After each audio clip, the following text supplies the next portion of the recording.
ఈ రోజు మన మెగా చీఫ్ మా హస్బెండ్ వచ్చాడు, ఎలా అనిపించింది? మెగా చీఫ్ ప్రేరణ గారు వాళ్ళ హస్బెండ్ శ్రీపాద్ వచ్చాడు. మనోడు చూడడానికి చాలా హైట్ ఉన్నాడు. మనకి ఫోటోలోనేమో చాలా షార్ట్ అనుకున్నాను కానీ చాలా హైట్ ఉన్నాడు. మన టేస్టీ తేజ్ అన్నాడు కదా, ఎంత హైట్ ఉందో అది. కానీ క్యాండిల్ డిన్నర్ మళ్ళీ చూసామయ్యా. అవినాష్ కి ఒక్కడికే మిగిలిందేమో ఛాన్స్ అనుకున్నాను కానీ మళ్ళీ ఏల్ కపుల్స్ కూడా కొత్తగా మ్యారేజ్ అయిన తర్వాత ఫస్ట్ బర్త్డే సెలబ్రేషన్ కూడా చేసుకోలేదు అని బిగ్ బాస్ మళ్ళీ బయట గార్డెన్ ఏరియాలో బాగా అరేంజ్ చేశాడు. బాగుంది. మళ్ళీ జల స్టార్ట్ అయింది ఎవరికి? అవినాష్ కి. సార్ మా మిస్సెస్ కూడా ఒకసారి పంపించండి అంటాడు. ఏం చేస్తాడు, మళ్ళీ లైట్ లాపుకుంటాడు వీడు. వస్తానికి కామెడీ సో టేస్ట్ చాలా ఇబ్బంది పెడుతూ వాళ్ళ అమ్మగారు కూడా ప్రవేశపెట్టారు. అది నాకు చాలా ఫుల్ఫిల్ అయిపోయింది నిజంగా. ఒక రకంగా చూస్తే బిగ్ బాస్ లో ఈ సీజన్ లో నాకు ఆ టేస్టీ తేజ హెల్త్ ఉండిపోయింది కానీ ప్రోమో చూసిన తర్వాత హ్యాపీగా ఫీలింగ్ వచ్చింది. ఫస్ట్ ఫోన్ కాల్ లో కూడా సస్పెన్స్ క్రియేట్ చేశారు కదా, ప్రశాంతంగా మూసింది ఫ్యామిలీ వీక్. నబిల్ కూడా అన్నాడు కదా, మా వెళ్తే ఇప్పుడు ఫుల్ఫిల్ అయింది బిగ్ బాస్. ప్రశాంతంగా అందరూ కూడా ఎవరికి హెచ్చు తగ్గులు లేకుండా అందరికీ సమానంగా ఫ్యామిలీ వీక్ ని పంచామని ఒక స్టేట్మెంట్ పాస్ చేసాడు. చాలా అంటే చాలా బాగా అనిపించింది.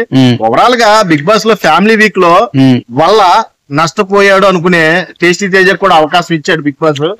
అలాగే ప్రేరణ కూడా ఇక ఏదో వీడియో కాల్ మాట్లాడేశాడు. శ్రీపాద్ ఇంక రాడనుకునే ఓడికి కూడా ఆమెకి సర్ప్రైజ్ ఇచ్చి మంచి అరేంజ్మెంట్ అయితే బాగుందబ్బా. సూపర్ అరేంజ్మెంట్ అసలు. నాకైతే very very very special arrangements అయ్యి వాళ్ళకి అలా దక్కడం నాకైతే చాలా బాగా అనిపిస్తుంది. ఇంకోటి ఏంటంటే ఓవరాల్ గా ఈ ఫ్యామిలీ వీక్ లో గౌతమ్ మన టేస్టీ తేజ మనకి హైలైట్ అయిపోయాడు. టేస్టీ తేజ నిజంగా బిగ్ బాస్ చాలా హెల్ప్ చేశాడు. కప్పు కొట్టే ఛాన్స్ ఎక్కువ ఇచ్చాడు. అర్థమైందా? టేస్టీ తేజని అసలు కనీసం ఫోటో కూడా వాడని యూట్యూబర్స్ టేస్టీ తేజ గురించి మాట్లాడడం, ఓట్స్ చేయడం, గ్రాఫ్ ఇలా పెంచడం జరిగింది. ఇప్పటి వరకు కూడా నబీలు, నిఖీలు, పృథ్వీ, గౌతమ్, ప్రేరణ, యష్మి వీళ్ళ ఫోటోలు వేసుకునే వీడియోలు చేశారు. ఫస్ట్ టైం టేస్టీ తేజ ఫోటోలు వేసుకోవడా ఫోటోలు వరుస వీడియోలు. ఇంక వీళ్ళందరూ వదిలేశారు. మొన్నటిదాకా చేసిన వీడియోలు అన్ని వదిలేశారు. టేస్టీ తేజకి అసలు హ్యాష్ ట్యాగ్ కూడా పెద్దగా లేదు మొన్నటిదాకా. ఇప్పుడు ఒక 50,000-60,000 ఉంది హ్యాష్ ట్యాగ్. అంటే అంత హైప్ క్రియేట్ అయిందని ఒక రకంగా నాగార్జున గారు చేసిన బెస్ట్ మేల్ అనేది టేస్టీ తేజ నేను అనుకుంటాను. ఈ వీక్ ఎలిమినేషన్ ఎవరు అవుతారు? ఈ వీక్ లో నేను చెప్తున్నాను కదా, యాక్చువల్ గా టేస్టీ తేజ అవుతాడని ఎలిమినేట్ చేశారు అందరూ. టేస్టీ తేజ అవడం ఖచ్చితంగా. గ్రాఫ్ లో సెకండ్ ప్లేస్ లో ఉన్నాడు. ఫస్ట్ ప్లేస్ లో గౌతమ్ కృష్ణ ఉన్నాడు. సెకండ్ ప్లేస్ లో మన టేస్టీ తేజ ఉన్నాడు. వీళ్ళ ముగ్గురు ఇక కింద ఉన్నారు. విష్ణుప్రియ, పృథ్వీ, ఆబ్వియస్లీ వీళ్ళు ఉన్నారు, లక్ష్మి. కాబట్టి వీళ్ళ ముగ్గురులో డేంజర్ జోన్ లో ఉన్నారు. కాబట్టి ఎవరైనా సరే బయటికి రావచ్చు. ఎవరైనా మీరు అంటే గట్టిగా నాకు అనిపిస్తుంది ఏంటంటే యష్మి గాని పృథ్వీ గాని. ఎందుకంటే లీస్ట్ లో గెలిపోతుంది రోజు రోజుకి మాటల వల్లే. ఆటం బానే ఉంది, మాట తీరే దరిద్రంగా ఉంది. ఈ మాట తీరు వల్ల వాళ్ళు ఎప్పటికప్పుడే జోన్స్ ని తారుమారు చేస్తున్నారు.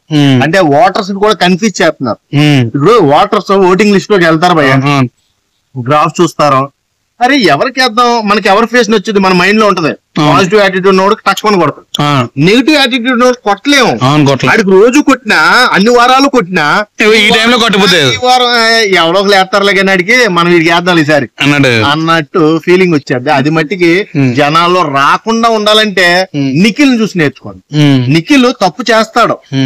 అప్పుడు టేస్టీ తేజని తెగ్గ చేశాడు, పాయింట్ అవుట్ చేశాడు, ఫీల్ అయ్యాడు, మనస్ఫూర్తిగా ఫీల్ అయ్యాడు. అరే నేను మొదలు పెట్టిన మాటల వల్ల వీడికి ఫ్యామిలీ కట్ అయిందేమో, నా ఫ్యామిలీ వచ్చినా కానీ నేను చాలా గిల్ట్ గా ఫీల్ అవుతాను రా అని చాలా బాధపడ్డాడు, ఎమోషనల్ అయ్యాడు. అది యాటిట్యూడ్ అంటే. నీకు అది కనబడాలి జనాల్లో. అది కనబడినప్పుడు ఆటోమేటిక్ గా నిఖిల్ మీద వెళ్ళిపోదేలు. పాజిటివ్ వైబే అదంతా. ఎందుకంటే తప్పుని అంగీకరించిన వాడికి ఎప్పుడు పాజిటివ్ వైబే. ఇప్పుడు మనోడు కూడా టేస్టీ తేజ కూడా అంతా